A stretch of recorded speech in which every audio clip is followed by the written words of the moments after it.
história dessas canetinhas já vem de muitos anos, né? Caneta de emagrecimento, gente. A gente tá caneta de falando, né? Essas injeções que ajudam a As emagrecer, injeções que ajudam a emagrecer, isso. E sabe que isso começou há décadas atrás, né? Não é, essas canetas não são novas. Nossa. Tudo bem que existem as mais modernas, né? Mas isso começou já várias décadas atrás, quando um médico, ele começou, se encantou lá com o monstro de Gila, que é um lagartão que morava, se não me engano, na Ilha dos Galápagos, e começou a estudar esse animal e começou a ver que ele produzia no veneno dele, né, uma substância que era capaz de regularizar a glicose, né? E aí chamou-se Bieta, esse primeiro remédio. Porque ele age como, né? Então foi a primeira canetinha aí, vamos jogar para voltar aí várias décadas para trás. Nossa. Então não é de agora. Tá. Né? Foi a primeira canetinha que inventaram e até peguei essa época, até prescrevi Bieta. Não acredito. Então esse timeline é muito longo, antigo. E age via para não entrar muito em mediquês, mas acaba estimulando um mensageiro químico chamado GLP-1, né? Tá. Então, a gente libera esse GLP-1 normalmente. Isso que é engenhoso. A gente come.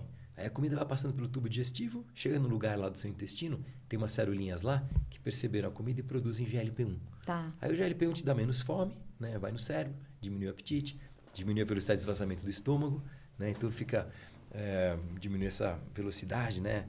Daquela sensação de saciedade. E ajuda também a melhorar a parte metabólica. Então, quando se descobriu isso, né? Só que esse GLP-1 ele dura minutos.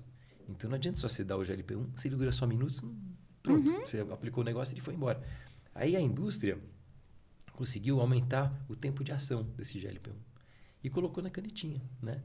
E isso foi evoluindo, né? Teve vários, começou com o Bieta, depois teve Victoza, aí veio o Saxenda, aí veio o Ozempic, agora tem o Wegovy, tem o Mounjaro. Bom, tem várias dessas canetinhas que agem do mesmo jeito. A molécula foi se aprimorando, né? De forma que antes você precisava aplicar todo dia. Hoje você pode aplicar uma vez por semana, né? E age dessa forma. Então, tem um mecanismo muito interessante, né? E que a gente já produz essa substância na gente. Então, quando você dá isso externamente, de fato, você vai ter menos fome. Por isso tem muita gente que tem enjoo, porque parece que comer uma feijoada e ficou aqui, porque diminui a velocidade de esvaziamento do estômago. Né? Então, é muito comum, né? Enjoo, prender o intestino é muito comum, porque diminui o trânsito intestinal. Então, assim, é muito engenhoso e super interessante. E foi lançado para diabético, inicialmente, porque melhora a glicose, a glicemia, né? Melhora a insulina. Então, ótimo. Aí começou a se ver que o efeito colateral era emagrecer, né? Porque diminui a fome, melhora o metabolismo, a resistência insulínica, né? Aí falou, opa, vamos usar para emagrecer. E começou a ser usado off-label. Não proibido, mas não é aquela indicação em bula. Tá. O off-label não quer dizer que é proibido. Tá. Só não tem indicação em bula. E, então, na pediatria, por exemplo, a maior parte dos remédios são off-label, né? E, então, começou a se usar e ver que dava muito certo. Então, começou a se estudar para emagrecimento. E foi aprovado para emagrecimento também. Então, o remédio que inicialmente foi lançado para o diabetes, depois viu que ajudava a emagrecer. Aí um monte de estudos, é um mercado bilionário, né? E, na minha maneira de ver, muito útil. Esse remédio revolucionou mesmo o tratamento da obesidade, que é uma doença, né? Tá. Então, a obesidade é uma doença, também tem CID. Sim. Né? Então, porque mata, né? A obesidade mata. É uma doença que está ligada a uma série de outras doenças também. Então, é um avanço enorme. Só que o problema é o mau uso, né? Então. Aí, no Brasil, é o único país onde você não precisa de receita para comprar esse remédio. Nossa. Aí vai lá na farmácia, compra e usa. Vai ver se nos Estados Unidos e na Europa você consegue comprar. Não, só com receita médica. Tá. Aí o cabeleireiro falou assim, não, o bom... Né? Tô brincando, né? Não tô desmerecendo. Mas assim, não é especialista. Claro. Ou outra pessoa de qualquer área assim, fala, não, o bom mesmo é você pegar esse Ozempic, essa canetinha, e usar um pouquinho cada dia. Isso. Aí que é legal. Isso. Só que assim, a molécula dura uma semana. Então, você usar um pouquinho cada dia, vai se acumulando, uma hora você vai passar mal. Né? Não foi feito para usar assim. Então, se você quiser todo dia, vai usar o Saxenda, que é para usar todo dia. Entendi. Né? Então, são erros que a gente vê absurdos. Né? E aí a pessoa passa mal lá, então queima um tratamento que poderia ser muito bom. Entendi. Então, tem que ter indicação médica. Não é para todo mundo. E para quem Tem que ter acompanhamento. Então, para o diabético sempre, é uma boa opção. E para a pessoa que tem um sobrepeso importante ou obesidade. E isso, populacionalmente, você divide pelo índice de massa corporal. Então, você não vai usar um Ozempic porque quer emagrecer 3 quilos, né? E é o que a gente mais vê, né? Vou tomar um Ozempiquinho aqui porque, beleza. Ou um Saxendo, agora Vioral. Então, assim, é um remédio muito bom. Mas tem que ser bem usado e indicado. Então, você vai indicar para quem precisa, né? Então, eu tenho um sobrepeso importante. Tanto que você vai nos Estados Unidos, eles perguntam por quê.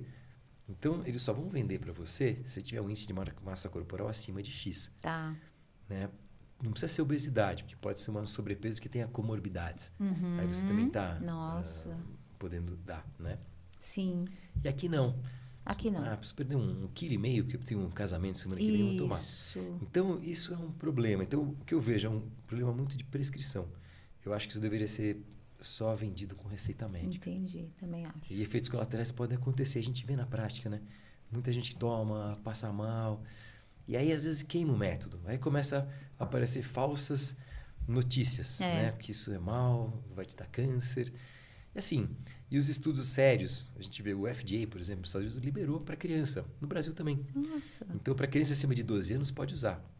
Aí, recentemente, se mostrou que uma dose até maior desse remédio, da canetinha, diminui risco de infarto em 20% a 30%. Então, entrou para os guidelines, pelas indicações da cardiologia. Nossa. Tem muito cardiologista prescrevendo, e muito bem, porque melhora colesterol, melhora a pressão, né? Diminui o risco de infarto. Então, você vê como ele pode ser muito útil, né? Então, o problema não está no remédio, está muitas vezes no mau uso dele. Sim. E é assim que eu vejo. Eu acho muito útil, prescrevo bastante na minha prática, mas a gente tem que ter experiência, mais uma vez, ler o que é sério, né? Separar o joio do trigo. Você está lendo alguma coisa, mas qual é a fonte que você está lendo aquilo? É alguma coisa científica? Não é? Está escrito aonde? Onde foi estudado isso, né? Então, em medicina, a gente não pode achar nada. A gente tem que se basear em evidências, né? É verdade. E aí sim você está fazendo a coisa certa.